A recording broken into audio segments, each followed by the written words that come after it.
My wife thought it was fine for her to sleep at her boss's house after the company party, until I announced the divorce, and she panicked, saying it was just a friendship, that I was exaggerating.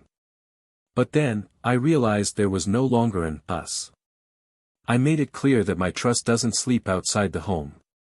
It's not just where you slept, it's what that killed in me, was all I could say.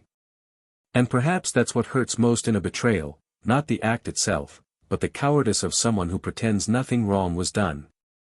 It's not the stolen kiss, the lie told, or the body given, but the banality with which something that took years to build is broken.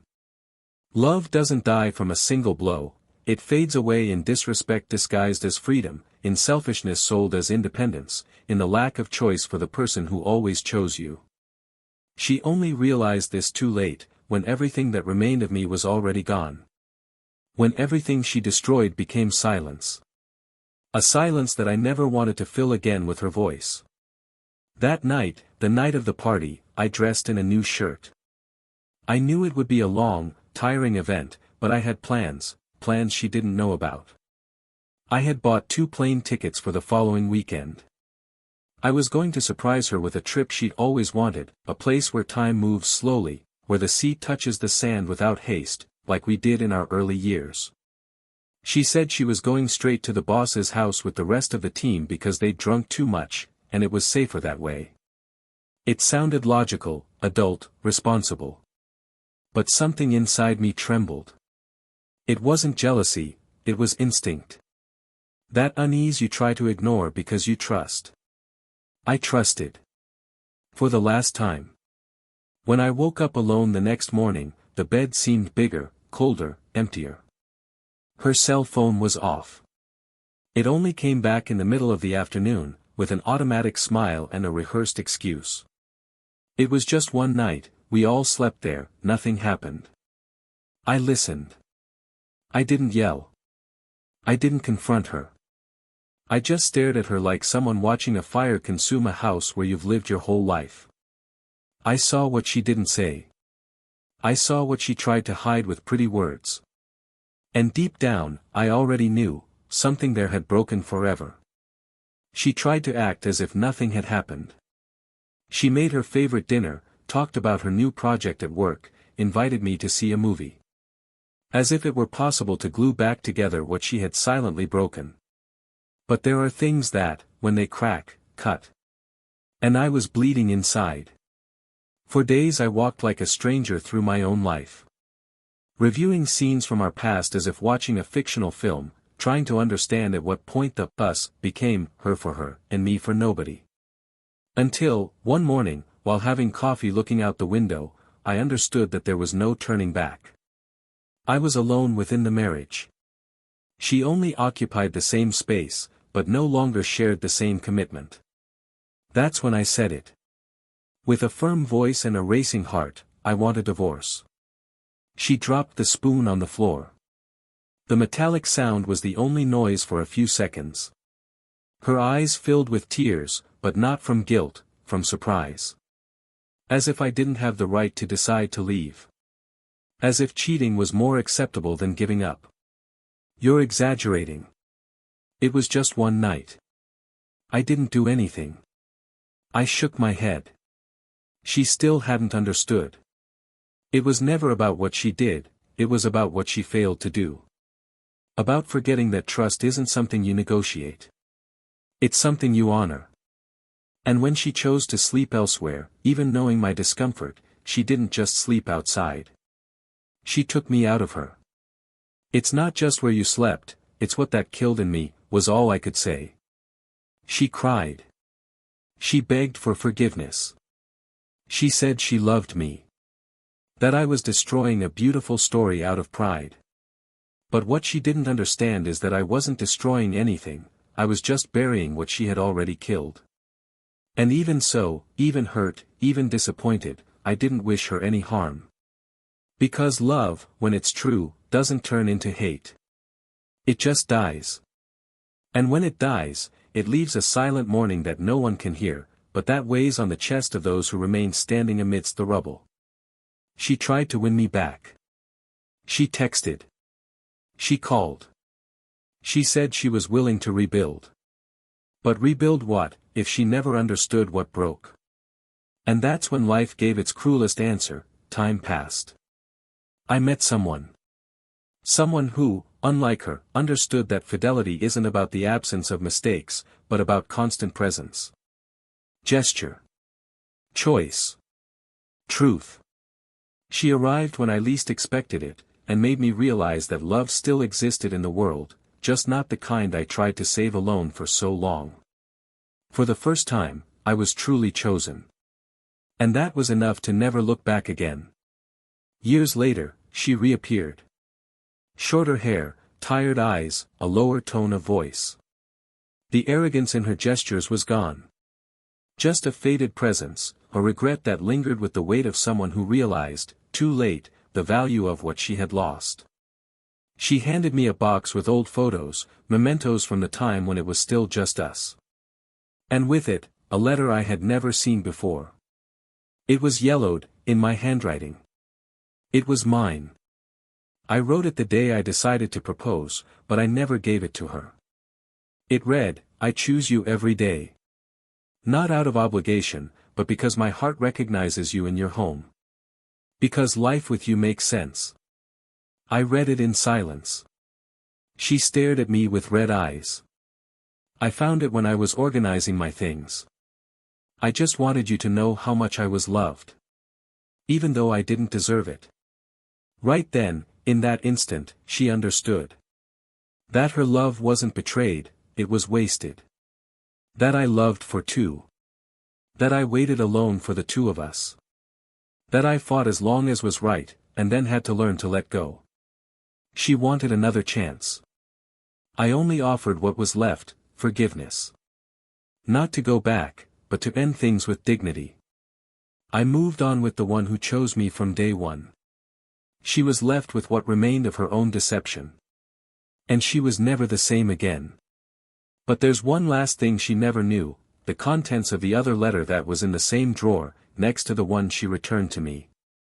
The one I wrote the night she didn't come back from the party. The letter I didn't give her, but which held a confession that could have changed everything. A last attempt. A final request. A secret. And that's where this story really begins. Welcome to the channel. Here, no form of betrayal is romanticized or justified. The stories you'll hear are fiction, but they carry harsh truths, because betrayal destroys, corrodes, and leaves scars that even time cannot erase. Our purpose is clear, to show how a wrong choice can cost you the love of your life. Get ready. Today's story will captivate you, move you, and perhaps make you rethink your choices. Listen carefully, and be prepared for something shocking. His name was Daniel, and for many years he believed he had found in Lauren not just a partner, but the closest thing to a home. They met simply, in a small coffee shop, the kind that doesn't appear on lists of charming places, but whose walls hold the scent of routine and unnoticed stories. There was nothing extraordinary about that first encounter, and perhaps that's precisely what made everything seem more sincere. Lauren had a restrained way of smiling, as if she always kept a part of herself hidden, while Daniel was all transparency, a man of fixed habits, solid values, and a gaze that said more than the words he used. He fell in love first, silently, as if not wanting to scare away the feeling. She took longer, but when she surrendered, she made it seem like that love was their destiny and not just a choice. The relationship began lightly, without haste, with dinners that lasted until the early hours of the morning and conversations that stretched into the early hours. Lauren worked in marketing and had always been ambitious, determined, someone who liked to control the variables of her own life, to set goals, achieve objectives and, above all, feel in control. Daniel, on the other hand, was a civil engineer, methodical, calm, with a heart that functioned much more on emotion than on logic. She admired him precisely for that, for the way he seemed to see beauty in things she never noticed, for the kindness with which he treated others, even strangers, and for the patience he always had to listen to her when she arrived late, tired, full of opinions about her day. Over time, they began living together. The apartment they chose was small, but full of meaning. Every object had a story, the vase of artificial flowers bought on their first trip, the shelf they assembled together on a rainy weekend, the photos stuck to the refrigerator. It was more than a house, it was a project. They made plans, to renovate, to move, to get a dog, maybe even a child. And it was in this space, in this carefully constructed daily life, that Daniel found meaning.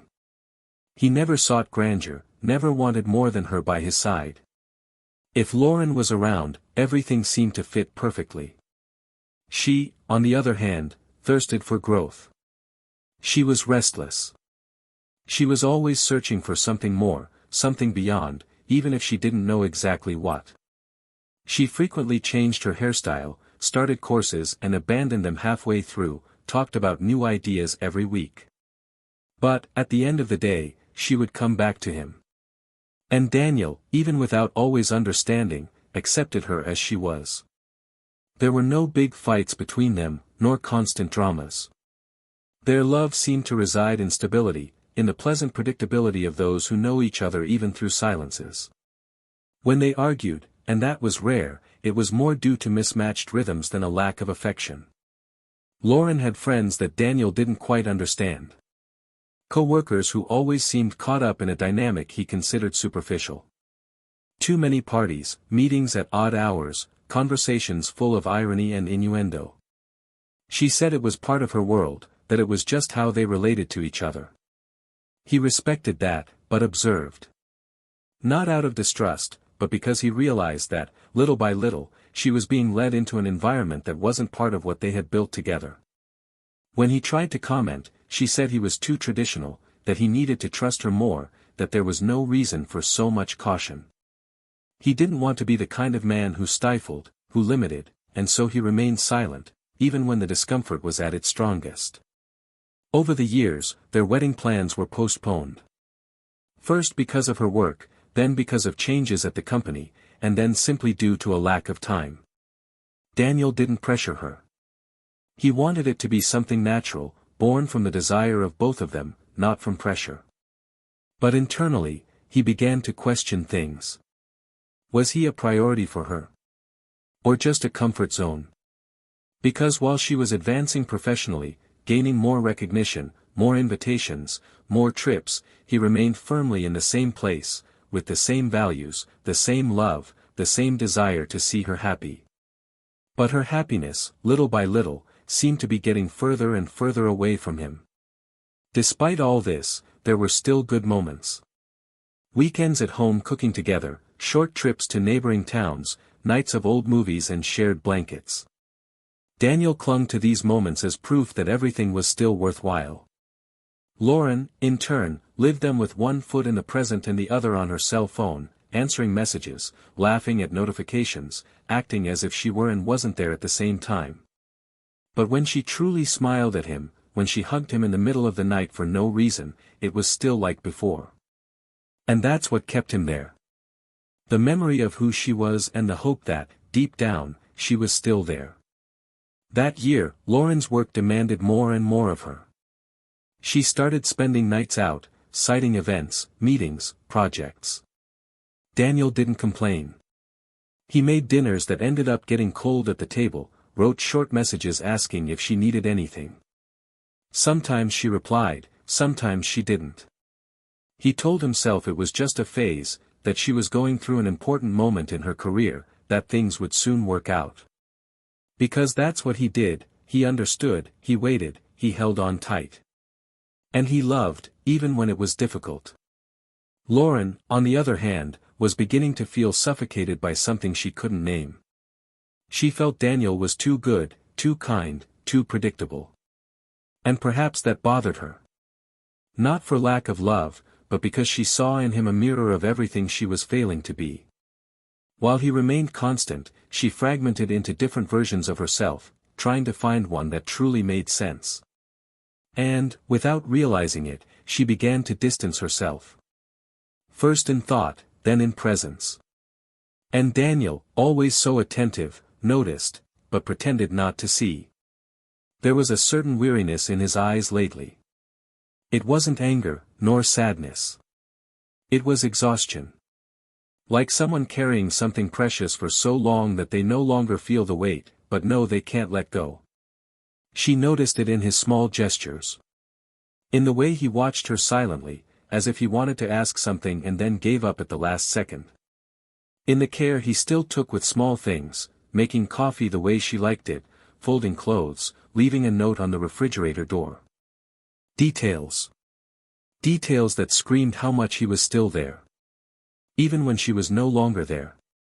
On one of those nights of absence, he found a box of old photos at the bottom of a drawer. Trips, birthdays, ordinary afternoons. And there, among the papers, was a draft of a letter he had written years before. It was the marriage proposal that never happened.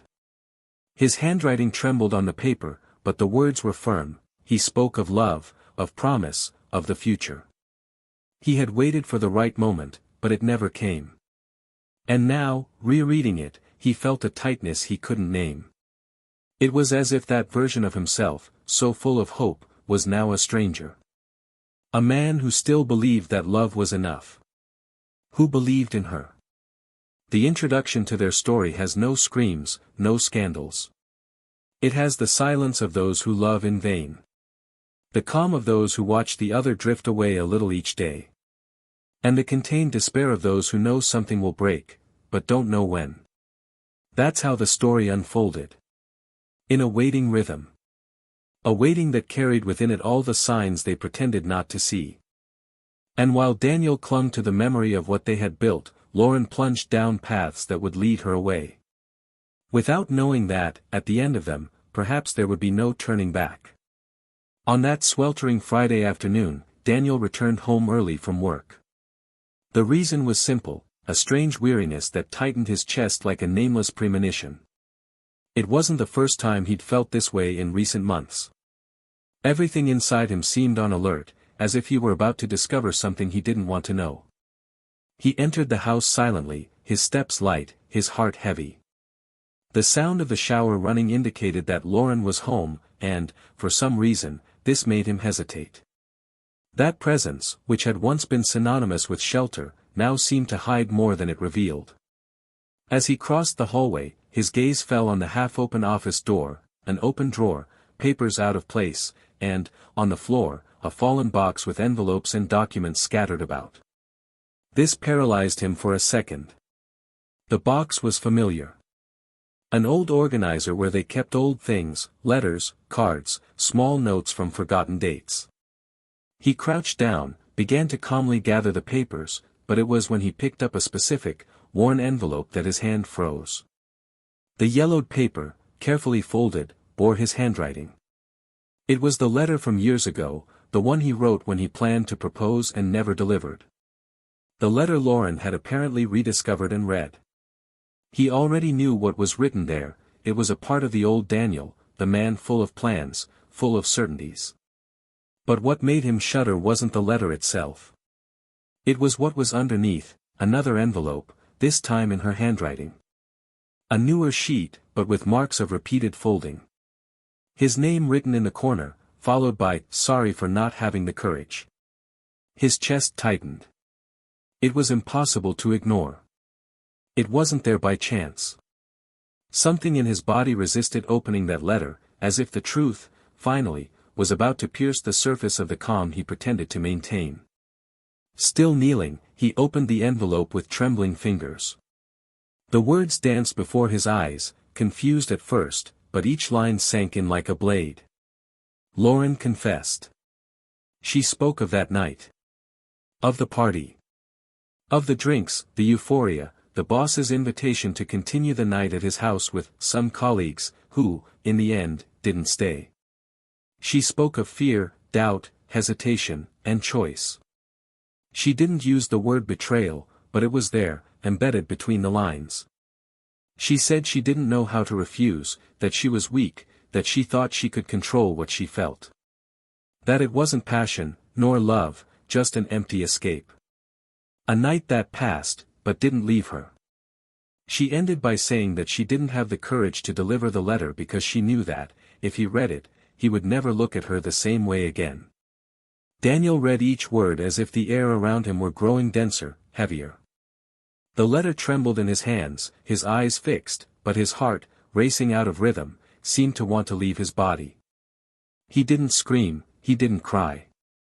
He stayed there, for long minutes, sitting on the floor, staring at the confession that hadn't been spoken aloud, but written with the guilt of someone who knew exactly what he had done.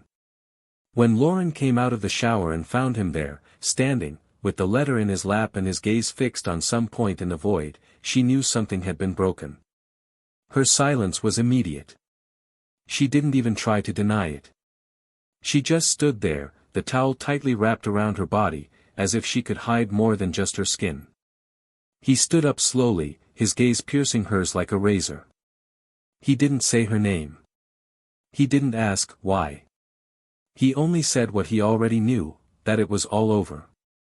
She tried to approach, stammered that was a long time ago, tried to explain that she felt confused, pressured, lost in that world that wasn't theirs. But the words hit an invisible wall. Daniel didn't shout. He spoke calmly, and the pain came precisely from that. He said he spent years thinking the problem was him. That he hadn't done enough, hadn't loved enough. That he questioned himself, blamed himself, kept silent to maintain what they had. But now he saw that what he protected was just an illusion carefully maintained by her. You didn't destroy our marriage when you did what you did, you destroyed it when you decided not to tell me, he said, his eyes moist but firm. You lived all these years by my side with this hidden. And you let me love you twice as much. And now, what do you want? For me to say I understand? That there's still time? That it doesn't matter? She wept silently. She tried to justify herself, saying it was an isolated mistake, that it would never happen again, that it all scared her more than it scared him, because she saw herself as someone she never wanted to be. That the betrayal was less about desire for the other and more about the turmoil within her. That she had never loved another man besides him. But Daniel didn't want to hear any more. Because, there, between tears and attempts at reconstruction, he realized it wasn't about the act itself, it was about the emptiness that followed. About her indifference in letting it accumulate like rubble under the rug of a relationship he thought was clean. She begged for a chance. Said she loved him. That she could fix it.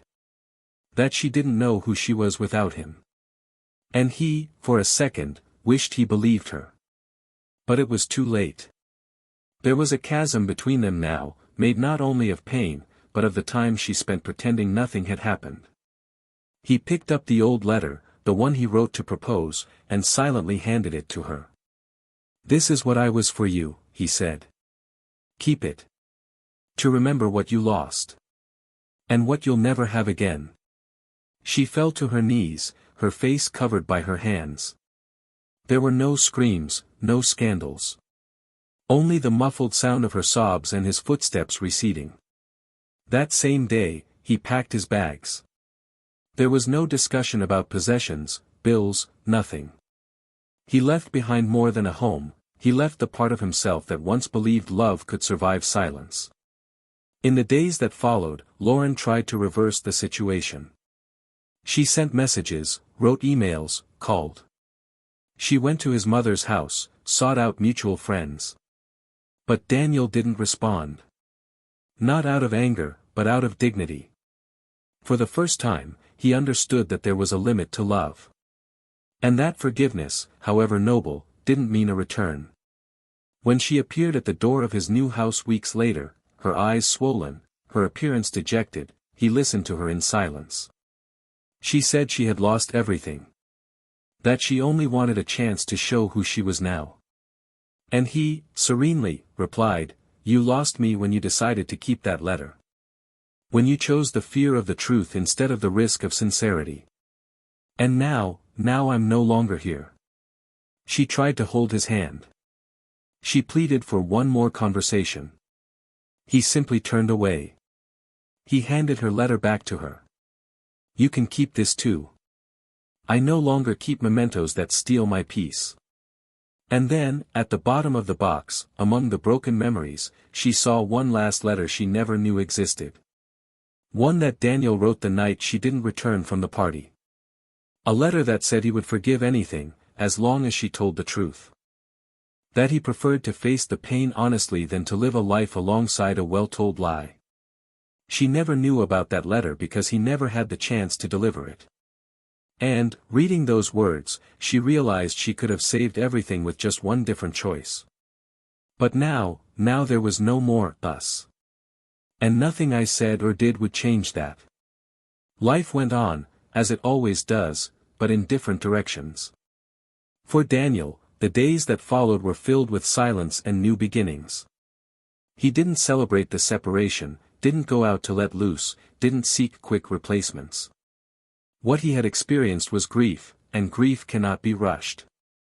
He was a whole man who had been broken inside, but who now walked with firm steps over the shards. He moved into a small temporary apartment, organizing his life with the precision of someone who had already lost too much to continue wasting time. His face still bore the weariness of someone who had loved in vain, but his eyes were different. There was a trace of serenity, of peace. For the first time in a long time, he no longer needed to doubt himself. The doubt had dissipated with the truth. And even if that truth was painful, it was also liberating. In the new building, the days were quiet, but there was a neighbor who always greeted him with a discreet smile. At first, he barely noticed, but little by little he began to pay attention. She didn't know his story, she didn't know him in his broken pieces, only through what he showed there, in that present he was trying to rebuild. There were short conversations in the elevator, then help with shopping bags, an unpretentious invitation for coffee. No promises, no rush. She was different from Lauren. She wasn't exuberant, nor intense. She was calm, sensitive, direct. She liked to read at night and ride her bike on Sundays. And, above all, she listened. Not with curiosity, but with presence. Daniel didn't fall in love immediately. What was born there was something rarer, trust. And that, for someone who has been betrayed, is worth more than any overwhelming passion. While he delicately rebuilt every piece of what had been undone, Lauren lost herself on paths that led nowhere. She tried to move on, tried to ignore it, tried to fill the void with work, with distractions, with forced smiles on social media. But the silence inside the house was deafening. Daniel's absence was a ghost that followed her everywhere. She tried going out with other people, but no gesture seemed genuine. No look made her heart beat faster. Because she knew, she hadn't lost a man, she had lost the only man who had loved her completely. And that awareness kept her awake at night. Her friends gradually drifted away. Some sided with Daniel, others simply grew tired of her instability. At work, her performance declined. Not due to a lack of ability, but because her mind wandered. It was as if she had been ripped from her own life.